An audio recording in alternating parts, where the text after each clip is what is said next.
Woohoo!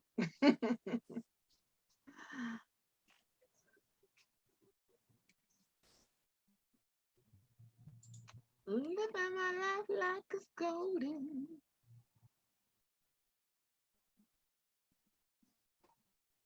Hold on, you guys, waiting for the Facebook to catch up. You may see me, but I can't see you. So to catch up, I will be talking.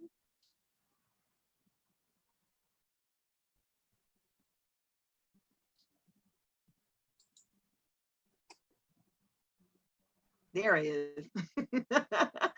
Hey, hey, hey. Girlfriendz Chat Corner. We are here tonight, 7 p.m. like we always do on Tuesday night. Welcome our guest and welcome my host. What's her name? I think she can't hear me. There she goes. Wait, hold on. Hold on, you guys.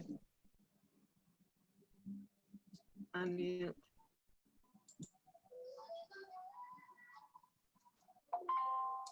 Ingrid, unmute yourself. There.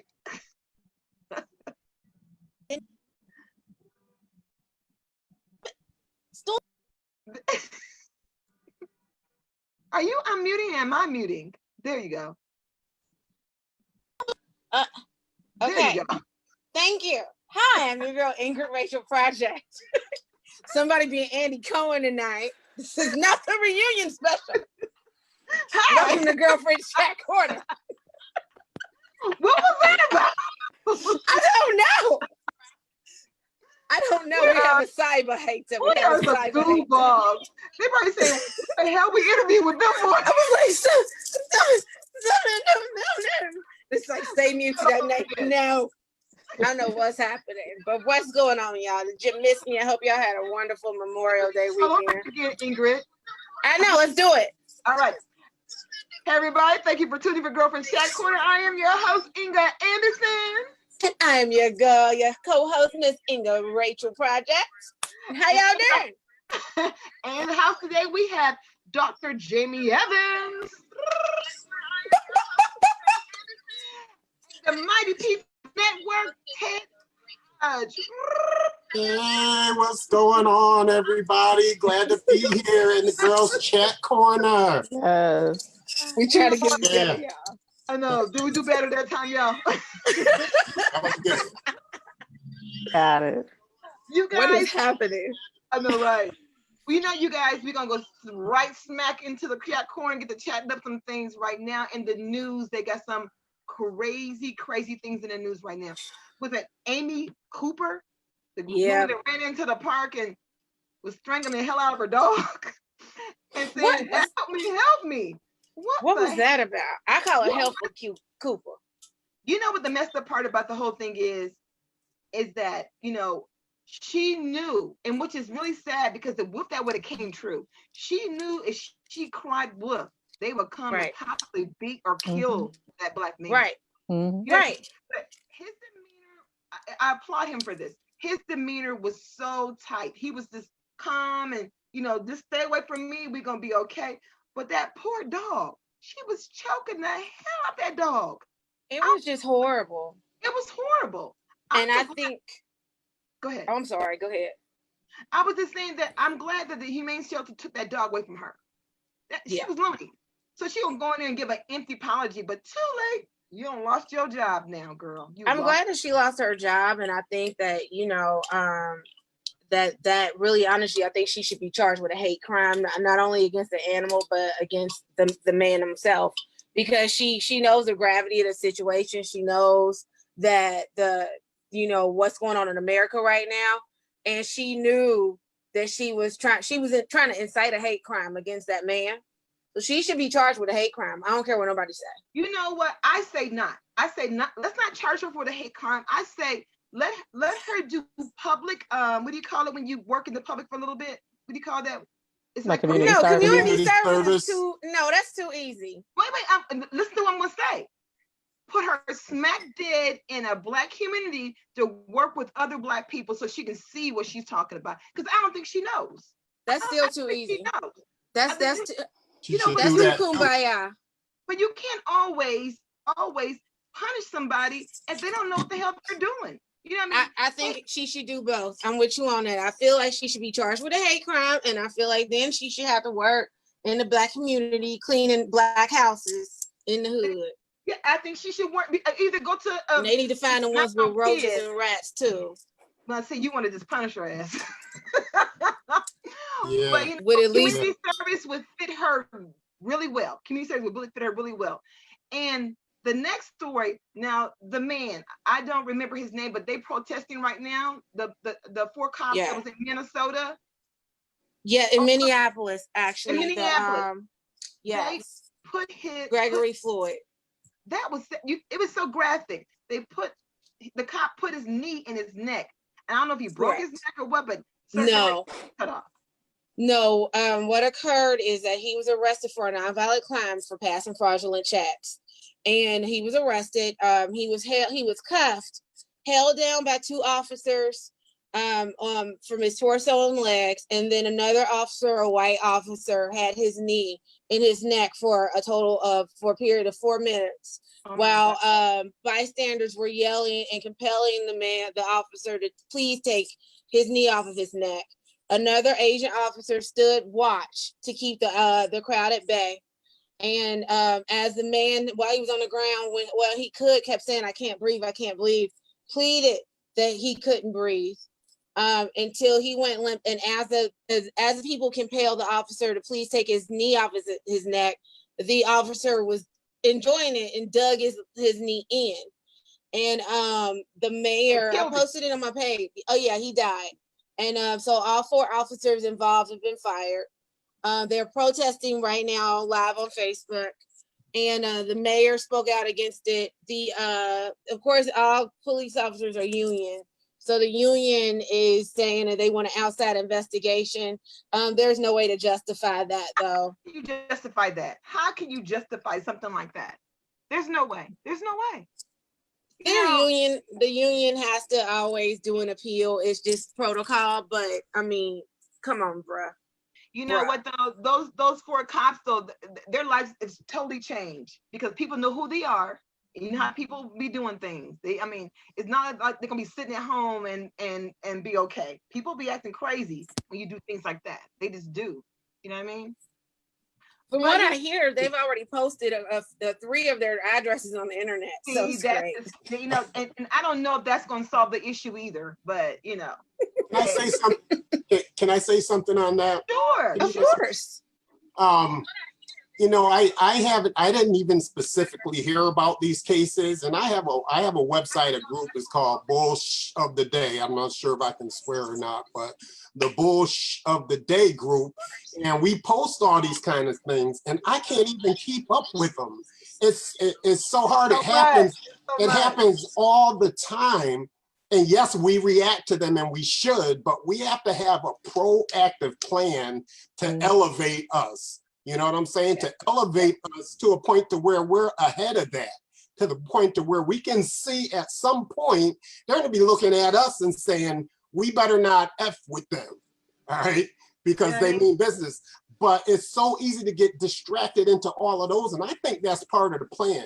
Just keep aggravating us, picking us off, you know. I mean, it's serious, it's gotta be addressed, you know, but we have to have a proactive plan, and it needs to be somebody that can call us all together, you know, and unify us to make that happen.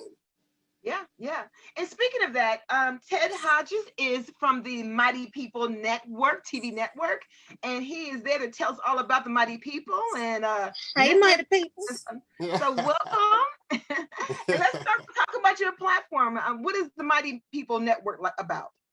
Okay, well, it's the Mighty People Network, and I've been doing that in some form or another for 10 years, or probably more than that, in one form or another. And I had a vision because I love my people, and I hate seeing the injustices that are there. So I always felt like we need to do something, and that something is unifying us together. So I always thought about things that I can do.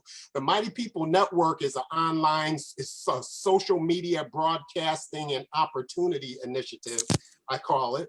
It has an Afrocentric focus. The people I'm focused on, I call the worldwide Black Pan-African community. And that's our worldwide family.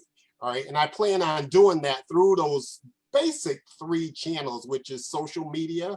We're going to have our own social network through broadcasting or TV and radio. All right. And through opportunity and initiatives, which is economic. You know, money is a big part of it, of the whole power thing. And, you know, a lot of what's happening to us is about power, and we're kind of stepped on because of the power that they can have over us and the power that they want. All right, so we need to have that power ourselves, and we can only do it ourselves by uniting. And so that's what I want to do with that Mighty People Network. Now you talk about I'm assuming you're saying that Black people unite, right, to come together, right? Right. And we have shown. I'm going to spit it out there. You can correct me if you want to. We have always shown that we have an issue with coming together as Black people. Yeah, and history has played a role, even from the bombs of Africa, when we started selling our people off into slavery, and then they shipped us over here. Now that I know I'm going to piss some people off about that, but it's started. True. Facts is facts. It's true. It's the fact. It started with us, and when I say us, I mean my colored skin, over in Africa, and when we take over a tribe, we enslave them. Then they came, and then they just took on with it, and started slavery. Now slavery wasn't just started there, because it was in Egypt too. But how do you change something that has been happening for umpteen decades? Well, how do you change that? How do you? Well, I agree with you. People bring people together. How are you going to position yourself to bring us together? Because I'm all for it. I love the network. This is this platform's about right now. We like talking to people to get their product out there. Black, white, Chinese, I don't care what color you are, but it's everybody's welcome. We love everybody. But sometimes, even with us and our platform, we still have problems, trying to, do the networking things. Not everybody catches on or want to network with you. Yeah. Well, I totally agree with you. And when I started this out, I'm in a different phase right now. But when I started it out, you wouldn't believe the objections I got from people for the same reason. Like, Black people aren't going to do that. They're not going to come together. And to tell you the truth, that's the reason why I did it. Because we need it so bad. Right. It wasn't a question of whether it would succeed or not. When you throw a piece of paper on the ground and don't care because there's 5 other pieces on the ground, yeah, it's going to keep getting worse, right? But when you don't do that, or you bend down and pick up a piece, you did your part. I wanted to do my part, number 1. Number 2, I will never doubt that we can do this. I will never lose faith in my people. I will never give up. I will always try. I don't care about the results. I'm not giving up. Okay.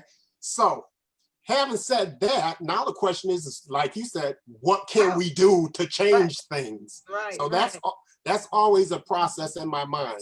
All right. Someone that made a huge impression on me is George Frazier, and who I call the godfather of Black networking. And I don't know if I made that up, or everybody calls him that, or what. No, I think he is. Him along with Matthew Johnson. So that was an inspiration for me. I said, I want to build something along those lines of connecting the web, making our connections among all of us. All right.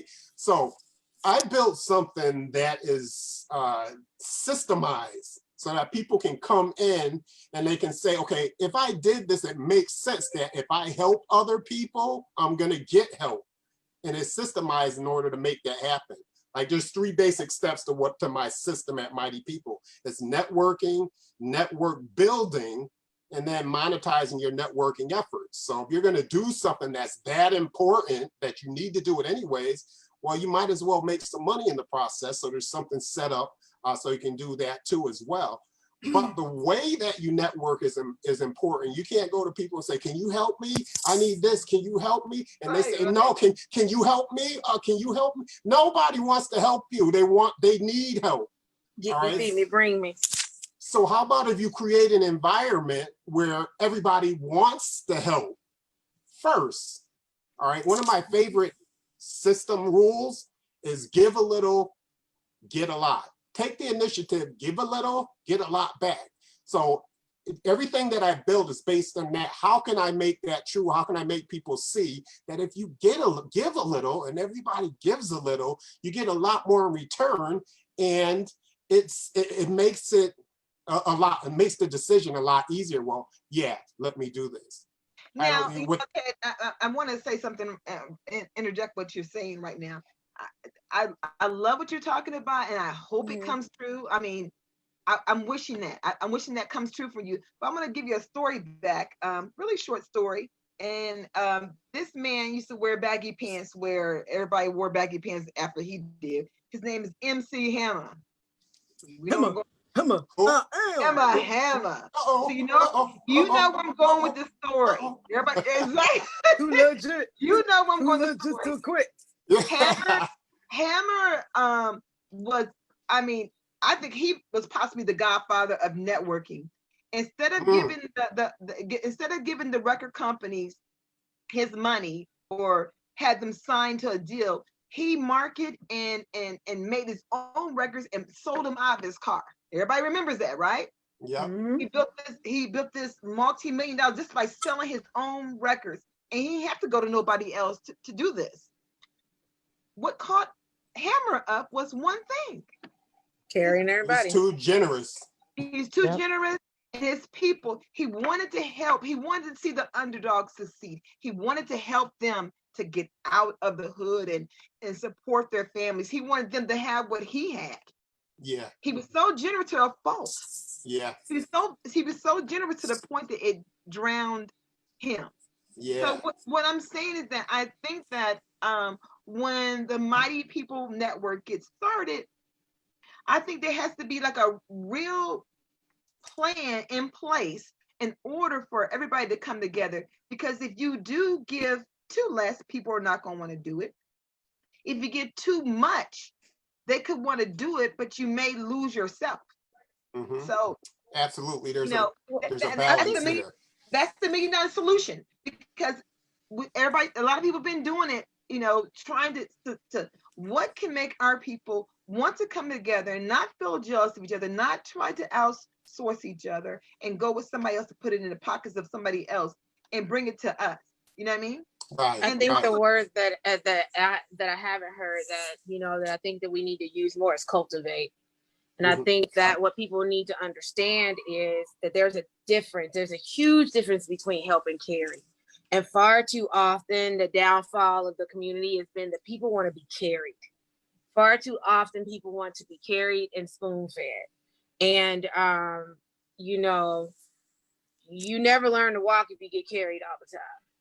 Exactly. Eventually, you have to learn how to do the fundamentals. You had to learn how to crawl. You had to learn how to walk. Eventually, you had to learn how to run to get to the thing. And even if you don't run and you just power walk, you know how to run. You just choose not to, but you know how to do it.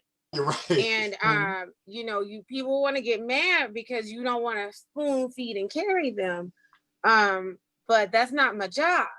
And even our parents at a certain point, need to learn how to cut you off and allow you to be an adult, right? And far too many, that's what's wrong with the millennials or multiple, whatever they calling them kids now. But that's what's wrong with them, cultivate. You have to cultivate and create a culture, and the culture then creates a movement, and that movement is what builds a foundation, and that foundation builds a civilization, and that civilization carries on. You know what I mean? And that makes a history, and that is what needs to occur. Period. A couple of things. I'm creating an environment where, first of all, you have to give to get that lot. You have to give to get. Everybody has to give a little. And if they're scared of giving a little, then they're not going to work here, and they won't even get through the system. So you have to give a little bit. That's worked into the system. All right. But a lot of people just don't believe it's going to come back. And that's why I feel like you need to systematize things, because some people don't have that vision to know of and believe that what goes around comes around. So they need a little help. And so when you can see a structure that says, oh, if I do this, this will happen. I got you.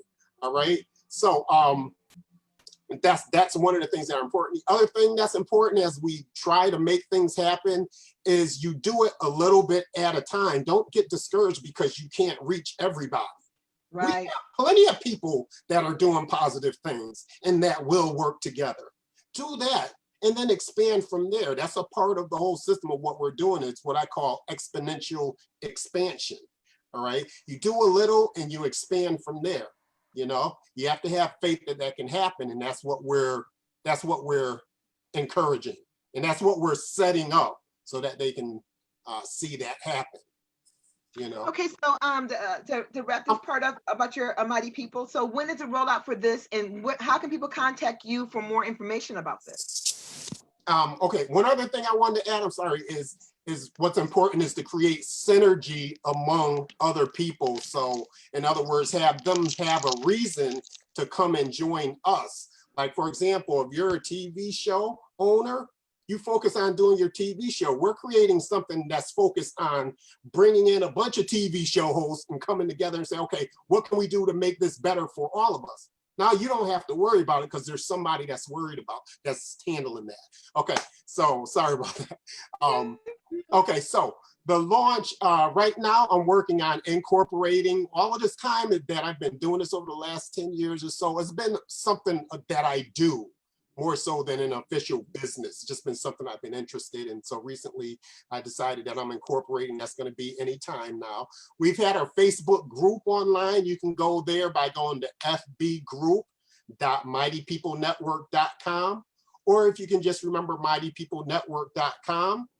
Also a popular hashtag on Facebook is hashtag #WeAreMightyPeople. So we hashtag a lot of our content there. So if you hashtag We Are Mighty People, you'll come up with a lot of our content. Right now, Mighty People TV is starting with one show that's hashtag health and wealthness, not health and wellness, but health and wealthness, because we talk about those two issues. All right. I've been on hiatus for a couple of weeks, just getting everything together to have an official launch. And that official launch, I'm sorry if you heard that. That official launch will be June the 6th. Okay. A couple weeks. Yep. Hey. So anybody that wants to join there, I mean, you can go to the Mighty People Network first group, and we'll be posting stuff there. All right. And just from there, you'll be able to connect with a lot of stuff that we're doing. We are looking for show owners, people that want to host shows that we have, people that have their shows already.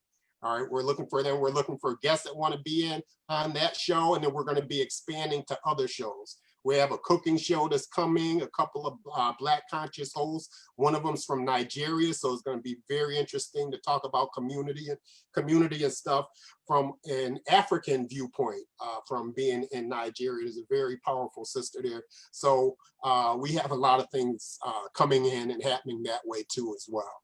That sounds great. Well, you know, it was a very easy interview, right? Yeah, it was easier than I thought. I had all notes written out and everything. I was like, you know what? We are really I can't see that. Girls, we don't have to chat. We the chat. The chat girls, we don't grill you. We don't hit you with nothing crazy. No, we just come and chill here. Yeah. Are you gonna stick around for a minute? Yeah, I sure am. I have to. I'm addicted now. Thank you. Well, okay, guys.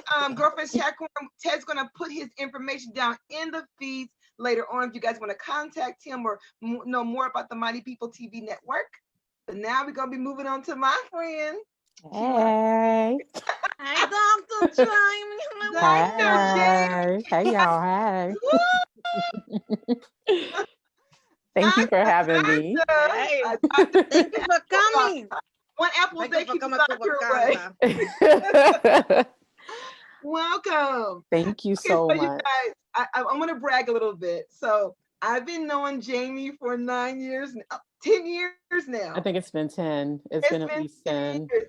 Yeah. Jamie was part of my group I had years ago. Well, I just dropped it about 3 years ago. Girlfriendz networking group. Before Girlfriendz networking group was a company, Jamie was one of my members. We had so much fun together. We had a ton of fun. You were like the plug. You were the reason I had friends in Cincinnati. Thank you. Thank you. Outside of work, but yes, you gave me all of my network.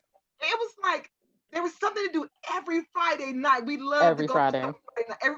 If you would not be bored. If you were bored, it's because you wanted to be bored. We did like rock climbing dinners and drinks tons and of stuff. Dancing. And I didn't get to go rock climbing with y'all. So, oh my God, it was so much fun. I know that's one part of my life that I would never give back. I met some amazing people, and Dr. Jamie Evans is one of the people that I met. Yes, and Inga was amazing. She was fantastic.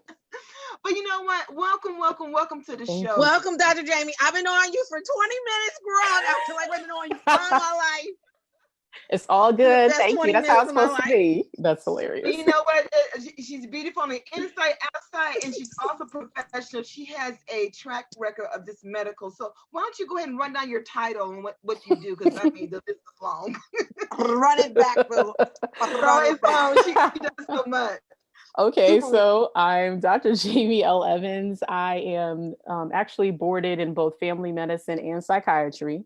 Currently, my full-time job is doing telepsychiatry for a company called Insight Telepsychiatry, and actually see emergency room patients as well as people in hospitals via my computer. I'm in my office right now at home.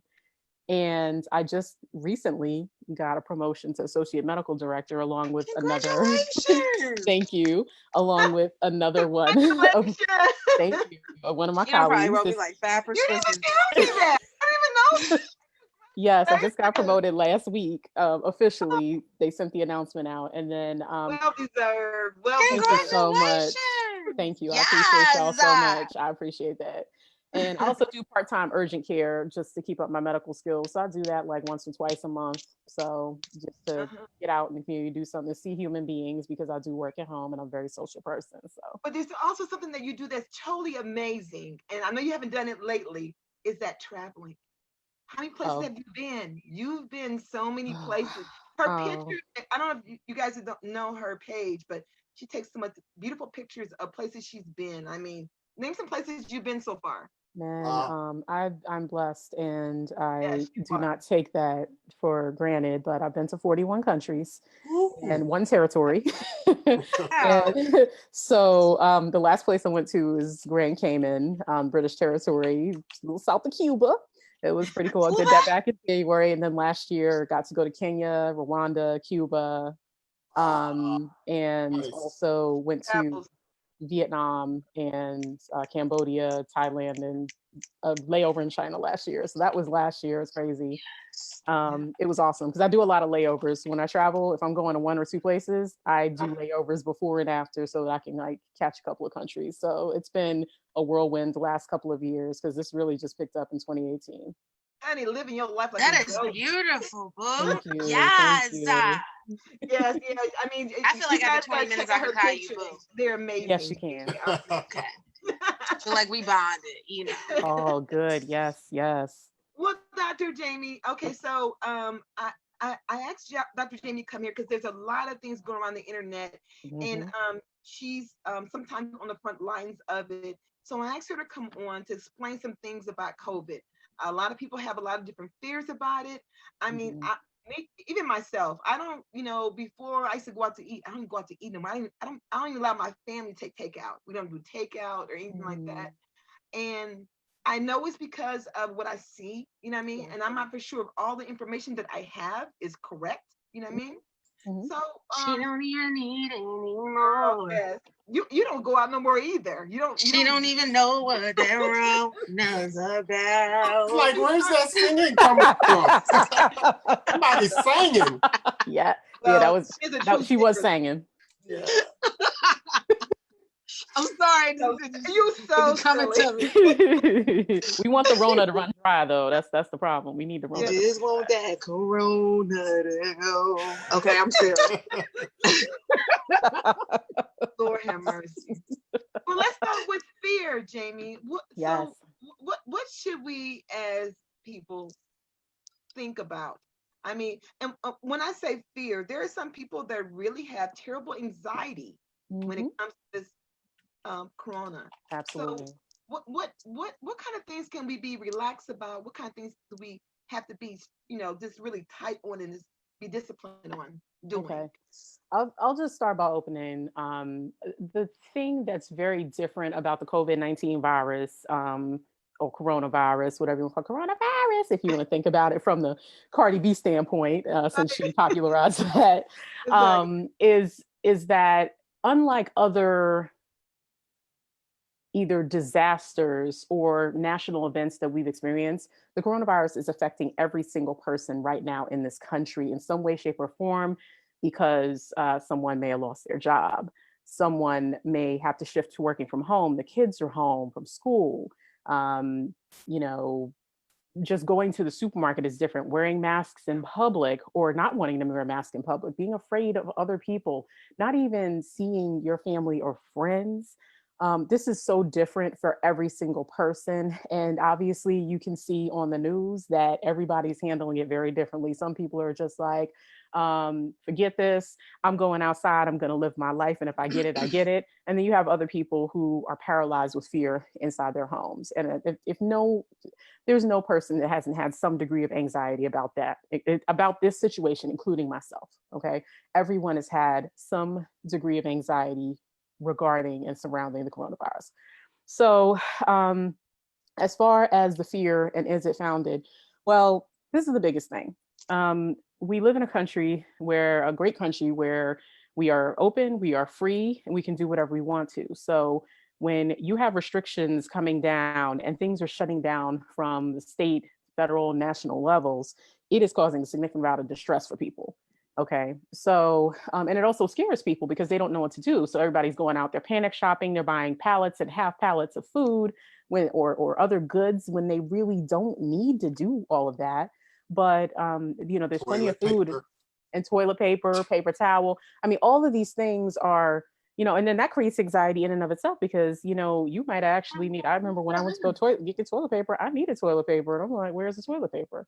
It's really very distressing for people. And so some people are not taking this lightly, especially if their, own jobs and things like that have been impacted. The biggest issue, though, specifically in the Black community, is that there literally was an article that came out days ago in the Guardian newspaper that essentially highlighted the fact that Black people in this country are dying at a rate of 3 times Caucasian groups and almost over 2.5 times other groups, including Latinos and Asians in this country. Okay. Really? Yes, absolutely. And I will drop the article a little bit later. I'll put it in the live comments just so you guys can see it. What'd you say? Why? Why are we dying quicker?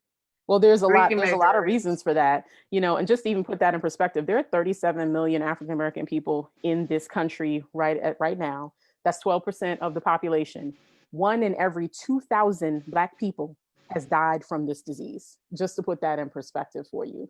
So why are we dying? Well, there are lots and lots of factors. You have to think about some of the risk factors. Initially we were worried about the old people. We're like, oh man, this thing is taking out, our older people, keep all the old people inside. And really it still is higher risk or highest risk for people who are over 65 years old, who are elderly. However, you're finding that there are younger people who are being affected by this. I mean, one of the first deaths that really impacted me was seeing a 36-year-old teacher, or actually a principal from Brooklyn, who died from this. Very early on. There have been a number of people who are young and have fewer risk factors, but then it also speaks to how we are taking care of ourselves as a people, right? So we tend to have higher rates of, and this is all in terms of proportions. Because if you're looking at just sheer numbers of people, obviously 12% of the population, it's not that many in total, but we're looking at just a proportion of us that are affected by something in particular. And that's where all the disproportionate numbers come from, right? So you're finding people have higher rates of diabetes, higher rates of blood pressure issues, you know. And then also, if you're looking at the pockets of the country where this is really hitting, it's in some of the larger cities, or you're finding actually what they call the Black Belt in the South, across Yep. the South. Right. You're finding a lot of hot spots that are popping up there. New Orleans, now Montgomery is becoming a super hot spot, and they've run out of ICU beds down there. New York City, hit horribly. Not only because of the density, but then also you're thinking about, I grew up in the Bronx, we're in neighborhoods where people are, where they're living. You know, there's a lot.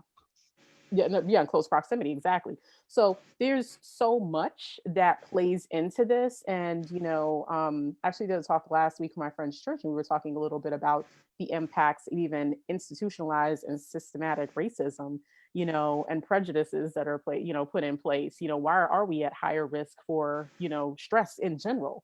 You know, and just thinking back to some of the things that you were mentioning earlier in the conversation, as far as you know, our history in this country, starting back from slavery, in this country being built on a very traumatic, violent past, and just having all of these different factors playing into us, and traumas and chronic traumas that are happening to people in general. There's so much. This is so much deeper. Do you think that, you know, you went over a little bit about the back? What I'm trying to say is that it seems like this virus is bringing out, well, no, let me make it right. This virus, along with our number 45, 45. Yeah, it's like a parallel line to each other that is colliding. It seems like when he speaks on TV, and it preaches all this hate. I'm just going to say it, preaches all this hate. And then people have this fear of this COVID-19, and then you got cops going out there killing us. I mean, the disease is killing us, and then police are killing us. Yeah. But why all three of them together? What's happening to make these all play into together? The president 45, COVID, and then we're almost afraid to walk. I'm getting afraid of policemen, even going around them, walking past them. And my neighbors, I more or less walk a straight line and don't say not one word. Just keep walking. Inga, with all due respect, though, the police killing us is nothing new. The hatred is nothing new. I think that with you don't think Trump, it increased, Ingrid? You don't no, think it has increased? No, it has not increased. It's just being brought. It has not increased. It has not increased. It's just being brought out more to the forefront, to the spotlight. People are actually saying more about it now. And we have social media, and we have phones and video now, but it is not increased at all. No. At all. It may have even declined a little bit, but by no means. No, there's no what about it. This it has probably declined a little bit. It is the same as it has always been. If you go back to the 70s, a blogger that I follow, her name is Lovely T. Love her to death. She showed something even as far back as the 70s in Michigan, where they were throwing rocks and stones because they didn't want a Black family in their community, and they were like marching up and down the streets. And this is like in 71, 72, and the whole neighborhood was just loud and proud, you know, and they were on the news, like, you know, covering the story, you know. But you got to think about it. They were assassinating our public leaders in the 60s, Martin Luther King, high profile people, you know. So you got to think about the high profile people that they were just openly killing with no remorse, no qualms, no, not caring.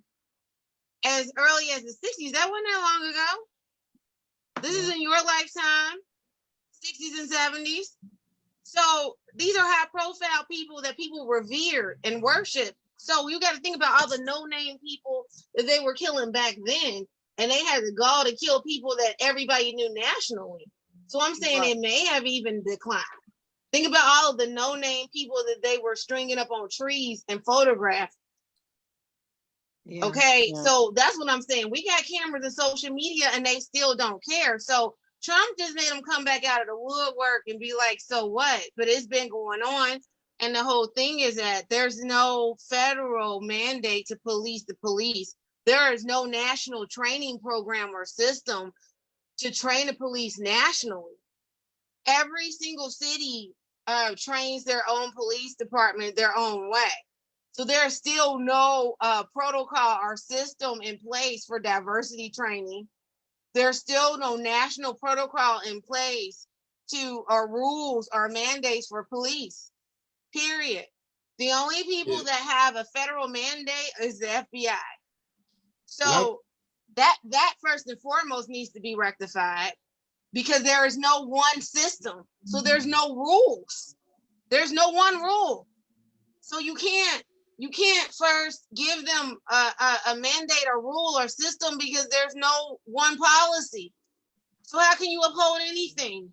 First and foremost, to train them on anything. So that's first and foremost. So no, that's that. Dr. Jamie, do you think that's different? I just want to make one comment. That's separate in this itself. Very easily, we could be sitting here talking all night about 45. Right. I don't want that to be the focus. But that's I will he's say, just an idiot. Yeah, I will say that from the top down, there's been a lot of confusion and there have been a lot of mixed messages. And if there were a more cohesive and unified message coming from the top, I think that things would be a lot different in terms of how we initially responded to this. Because as one of the greatest nations in the world, I have been in shock at the response, and particularly the public health response or lack thereof, regarding this virus. And we've had so much difficulty with, this contact tracing, which is essentially trying to chase people down to figure out, okay, where did you go and who might have been exposed, and trying to figure out who was there. And then the fact that we're not testing enough people to find out who has had the virus, who does have the virus, so that we can minimize the transmission right now, since there's so many asymptomatic people who are essentially probably walking around with the disease. I mean, we have an official number, I believe, of 1.66 million cases right now of the COVID-19 in the United States. I think that's several millions more, but because we cannot test everyone, we have no idea how extensive this disease is at this current time. And now we're running up on 100,000 deaths. When I checked earlier today, we were at 97,000, approaching 98,000 deaths here in the United States. So we've got so many problems, that are related to our lack of response. And there are so many issues. I cannot even get into them, and I won't get into them right now. I want to focus on some of your questions that Inga had told me. You know what? I know. Well, because they can't test, they have to blame it on acute pneumonia. I'm not overwhelmed. You good? I know. Remember I told you, I said we're gonna have a whole bunch of questions. So You're let me fine. give you a few. I got plenty. I got good. From this, then you can go ahead and answer the next one, because I don't want to, bombard you with all these good. No, you good. You good. Questions. But go ahead and do you want me to give you another one off the list, or you can either that, or I'm ready. So okay. I'll let you feed them. Mm-hmm. Okay. So then we talked about the fear, and then I want to talk about the opening of different cities. Now, I must say, DeWine has done a very good job with Ohio. I mean, he's done. I ain't gonna lie to you. He has shown more presidential mannerism in how his technique. And I'm not even Republican. And he agreed. It's agreed. You got to give due. I want to applaud him for that. He's done a very good job with that. He stuck to his guns on what he was saying and what he said so far. I mean, it's been a true great way of doing things. And to the point that other states are trying to follow some of the things that the technology is doing. So what do you think about like places like Florida and what's that? Is that Alabama, how they're opening up? What do you think about that? You think it still should be a slow process? Or so you think I'm sorry, I just have to hold my head. I'm sorry. Okay. It's all good. It's all good. It kind of goes back to a little bit of what we started talking about. we are in such a precarious time right now. So I just saw an article this morning in CNN saying I think about 13 or 15 states are actually rising in terms of the number Yeah. of tests, including the Yeah, state of North Carolina where I am right now. that's the issue I have with it. Our numbers are shooting up. And again, we're not testing everyone. Number one, we don't have enough tests, and we don't have that contact tracing on point. We don't have enough public people on the ground to just follow people around and say, okay, where have you been and who have you exposed? And so that is making this extremely difficult. So I saw some very disturbing images from this weekend. There was a huge pool party in the Ozarks in Missouri. I'm sure you saw that. There was some of our people down in Daytona Beach. It actually looked like a video shoot, the way they were doing it, but they may have just been horrible. outside in Florida, in Daytona Beach. People get No, no. That was just one example. I was looking as they were panning down. I went, oh man, it's a crazy situation. I mean, but people have been at the banks. It was packed. Oh yeah, it was. Yeah, Wow. yeah, I'm sure. You know, as a resident hypochondriac over here, and Inga will attest because she knows I've been before this whole thing. I carry alcohol, like I'm a hypochondriac. I'm not ashamed. I don't care. That's what I am, and I own it. But it was to the point to where, you know, I'm sitting here and I'm looking at it, and I was reading, and before it was known over here, you know, I'm looking at all of these things. I'm looking at the baseline, I'm looking at the asymptomatic and how you're supposed to correspond. So based off of the numbers in the timeline, a lot of these states, based off of their first isolated cases, should not have entered into phase 1 until week 3 of June or week 1 of July.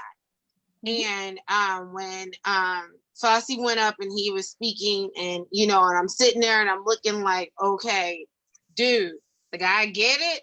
You know, I am a singer, you know, performer. I can't do what I love to do for a living, which is a whole other source of income for me. How I feed my son, how I plan to put him through college. You know, I can't do what I love. I should have been doing, and Inga will tell you, mama be booked and busy. So I have not been able to perform. And it's extremely hard for me to be stuck in the house. I am blessed to be gainfully employed and to still have my 9 to 5, but my son's on furlough. It's extreme. You know, so it is hard to be in the home, but with that being said, you know, you still want to be safe. And so I'm looking at all this stuff and like, I get that we all need to eat, you know, but, you know, when Duke is sitting down saying, look, we're going to keep your lights on. And when they saying, hey, we're going to give you internet, when they saying like, listen, no, okay, we're going to keep your lights on. We're going to nest. When insurance companies are saying, hey, we're going to waive your copays. We got you when you know your governors are saying we're not gonna put you out of your house. We're not gonna allow your landlords to make you homeless. It's like, what do you have to yell about? Because we're gonna make a way for you to have food, shelter, heat, everything that you need to survive. You have it without it being cut off. Cell phone companies are saying, hey, we're not gonna cut off your cell phones. So it's like at this point, I understand that we have economies to sustain, but everybody also understands that we also need to be safe. So at this point, it's like, listen, Linda, we need to survive. I have a question. I don't get it. Yeah. Yes, so let's move ahead to the because we almost like running out of time. Just like a whole segment, but want to talk about infection. Once a person get infected with COVID, is it really 14 days? Do you think it's 14? I think it's more. So I think it's 30 days. Well, this is the thing. You know, if you know your exact point of contact, that's when you start counting that day, the last day of contact you have with the person who had the infection. And it has to be close contact. It's not you're outside and your neighbor across the street. It's not that. We're talking about 6 feet of space or less between you two, because it's obvious that you can have, if somebody coughs or sneezes within your vicinity, even if they're coughing like this, you're still getting droplets everywhere unless you guys are wearing masks, right? So it has to be close proximity, okay? And it could be even talking. You can get droplets just from talking. And at least with that, if you saw somebody at Monday at grandma's barbecue, and then a few days later you found out, oh my gosh, they tested positive, okay? They're counting from when you had that last exposure to that person who was infected, all right? Okay. So 14 days is the average incubation period. And this is from a lot of different data, which is mostly coming out of China and then all these other countries who were affected ahead of us. And even from our own data now as it's being put together. So people can get symptoms in as much as 4 days, and it can go out to 11 days. So it's usually somewhere between 4 and 11 days where people are actually developing symptoms. Now, as far as how long the symptoms last, 80% of the people recover from this virus. We're just seeing, and we're scared by this 20% that is dying, right? And having severe infection. 20% is pretty high. I didn't know that many died. No, 20% dying and hospitalized. So we're thinking the deaths are in that number. Sorry, let me clarify that. I'm like, wow. Let me clarify that. Okay. So we're talking about 20% who have such severe disease that they may end up in the hospital. Okay. But again, amongst all of those, older people are the ones who are dying. So the 80% of people have mild symptoms, but I know people, especially young people, who have been heavily affected by mild symptoms. They go home, they either can or cannot get tested. They go home and they're suffering with symptoms for several weeks. And this is not just a normal flu, which has initially been put out. So, people are having the cough, the shortness of breath, and the fever, but then there are all these other symptoms that are coming up. Some people are complaining, having blue lips. There are these now symptoms of blood clotting issues. So people are getting rashes on their fingers and toes where they have small blood vessels. Diarrhea is a very common one. Some people are coming up with abdominal GI symptoms. So there's so much that's involved within that number of people who are having the mild symptoms. And it's a huge range. So, I do think the 0 to 14 day, the 14-day period is usually pretty safe. When I leave clinic and I'm out of clinic, I isolate myself for at least 7 days or so, because generally I think we're finding most people are developing symptoms around 4 to 5 days if they have had heavy exposure. Have you heard of, anything symptom-wise, any peeling of skin? I talked to somebody who said their family had it early on and peeled almost like a snake, skin peeling off. Have you heard of that? So actually, I was speaking never heard of that before. I was speaking to someone recently who had a child who actually may have had that pediatric multi-system inflammatory disease that's coming up and killing more children, who the majority of which were infected with the COVID. And one of the things that person told me is that their child had this huge peeling rash and they could not figure out what was going on. And this was much earlier on, before all of this was coming in, before kids were even heavily affected. Yeah, that's when this was early on. Yeah, absolutely. So yeah, it's 2 to 14 days usually, but usually I'm thinking 4 to 11 is most of what we are seeing in terms of development of symptoms. So, Dr. Jamie, so say like you have somebody in your family that works in a factory, yes, and they live with an older person. What is the best way for them to come home and not give that disease to the other person? What should they do? Okay. All right. That's a great question. So, and I have to think if we have any frontline workers who are on here today, who are out there, working factories, supermarkets, the people who are truckers, who are keeping the fabric of this country together, just by getting things transported and working in very dangerous environments, and hopefully more distancing. We have to thank those people. Thank you every so single much. Day. Our postal they go service, through so much, some of them. Yes, our postal service is struggling right now. Right. They've had so much infection, So, but that is very important. So, and of course, people working in the hospital, housekeeping, everyone, cafeteria, whoever's keeping us together. So, the biggest thing is, as far as reducing transmission, okay, at this point, because we know that this is something that's droplet, and for a short period of time, depending on the airflow in the space, it could be airborne for a short period of time, but it's not something where it's just going to sit around for days at a time. It's mostly the droplets. So having a mask on is super, super important to reduce your risk. And I believe I saw a figure earlier that's saying just wearing a mask is some sort of barrier. If you and another person are wearing a mask, your ability to get that, virus is cut down to 1.5%. Oh, okay. 1.5%. If the person who is sick is wearing a mask and you are not, your risk of getting the disease is 5%. If you're wearing a mask though, and that person who's sick is not, your risk of getting it is 70%. Okay. So some of the things that can happen, if you know that you're in a higher risk environment, people are getting sick at work. One of the things that you can do, the biggest thing is washing your hands. When you're coming home, you take a shower. Now, there are all types of charts out there that tell you, okay, this can live on your clothing for up to a certain period. And I don't remember exactly how long it stays on the clothing. 3 days. But it's several days. 72 hours. So the biggest thing is that if you're coming in, if you have a space where you can be away, where you can take your clothing off, put it in a black bag or something, put it whatever you can, or wash it right away. Okay. And then go ahead and just take a shower. All right. If you have the ability, and a lot of people might not, if you have an extra room in the home or a guest room, if you can stay in the guest room, if you're really concerned about exposure, I mean, the biggest thing is, some people just don't have the means to not be exposed if they live in a really, really small space with someone. If you have some sort of face covering or mask, that's going to be important to reduce that risk based on the percentages that I was giving earlier. Okay.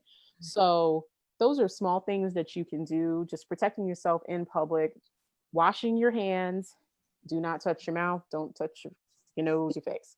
I do want to get back to one thing though. You're saying you didn't not going out eating, at I think my live feed cut.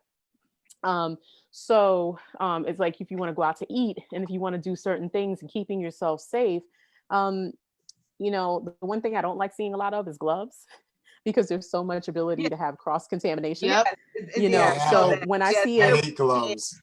yeah. So I've been through, I'd rather have somebody have some, if they can't wash their hands, have some hand sanitizer with more than 70% alcohol in it, to wash to thoroughly cleanse their hands to get at least some, germs off of it versus using gloves.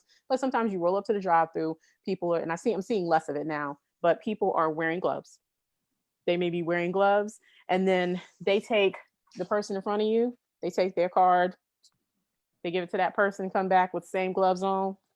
They take your card. Okay.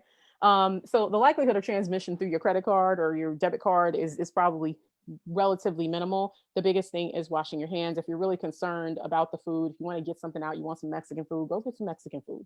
A lot of places they have a hostess standing outside and they got your food ready. You don't even have to go indoors. A lot of places have really worked on accommodating people so that they feel comfortable and that they still can patronize the business. A lot of them wearing those gloves, like you said. But what I do, touch person. So that's yeah. Yeah, you don't know how long they've been wearing them. But Inga, what I do is I put it in the microwave for 2 minutes. The microwave will kill the virus. Also, 45 minutes in the direct sun will kill the virus. Also, put it in the oven too. Yeah, and just taking it out of the wrapping that they put it in, put it on your own plate, heat it up if you want to the temperature, and then wash your hands. Same thing with like groceries. You don't necessarily, for fruit and vegetables, most of us, we do clean our, vegetables and stuff like that and wash that stuff off. But if you're really, really that concerned, you can just take some soap and water and wipe off like your glass stuff and other things if you're very, very concerned about it. Going to the grocery store in my house is a damn chore. Now it is. It used to not be because you wouldn't think about some of these things, and you're like, oh, okay, because you wash your hands. Hypochondriac over here. I always thought I don't about even bring the it. bags in the house. I put the bags, I throw them away. So yeah, it's Yes. I'm a newly recruited hypochondriac. I had bleach I think water. we all are. I'm convinced now. Bleach water with a cap full of bleach. Okay. And there bleach? Huh? What you say? A hot sink full of hot bleach Oh, water with a cap full of bleach. I said, you ain't drinking no damn bleach. You crazy? Oh, you sound like Trump for a minute, drinking Yeah, we're not on that 45 plan. Nobody's on I 45 have a song plan. with Ill Poetic called Drink Bleach, okay? Get it on iTunes. But you take a cap full of bleach and super hot bleach water, and then you just dunk your like produce in there. Just, like dunk it in there as hot as you can stand it. Just to kind of wash for the pesticides and stuff. I would do that anyway, just to get the pesticides off. So I would always wash my produce in that anyway, but it always dilutes it, like a little cap full of bleach in like a sink full of hot water. It dilutes it, and you just rinse off your produce in that anyway. Y'all never did that? I don't know about that. I do clean my fruit and vegetables with vinegar. Yeah, I typically. do vinegar. And I scrub them. Yeah. A little capful is diluted. It's not gonna hurt you. I'm alive. Okay. Yeah, that's true. Hello, you see me? I'm not good. It's all good. It's all good. I'm gonna stay away from that one. But I have a very big sink. Wait, just one moment. We almost run out of time. We got to answer 2 more questions. Okay. Okay. So the second wave. Do you think there's gonna be a second wave in the fall? Not necessarily just the fall, but the winter time. When the flu season begins, that is when we are very concerned about the next potential huge wave. And it's funny, I think we're talking about that as a second big wave, because we had so many waves in this country, and now we've got this fourth wave. Really, I think the fourth wave is really happening right now, because we had West Coast, we had New York City, then we had everywhere else, and then we, especially when New Orleans started hopping, and then Chicago, Detroit, and Milwaukee, and then now it's starting to hit some of the rural areas and some of the some of those states in the Black Belt. Yeah, it's gonna mutate because they weren't listening to begin. You gotta think about the people that never listened to begin with. So you think about all the different strains of like flu virus. Oh no, where'd you go? She probably hit the button by accident. Okay. So there are a bunch of flu viruses, right? And so you have a flu vaccine, and it catches like 3 or 4 of those things. At one point, there was a study out of China that there were 30 different strains of coronavirus that were circulating. And then flu. No. And then in March, there was an article in USA Today that was saying that there were 8 circulating across the world. There were 8 of those strains.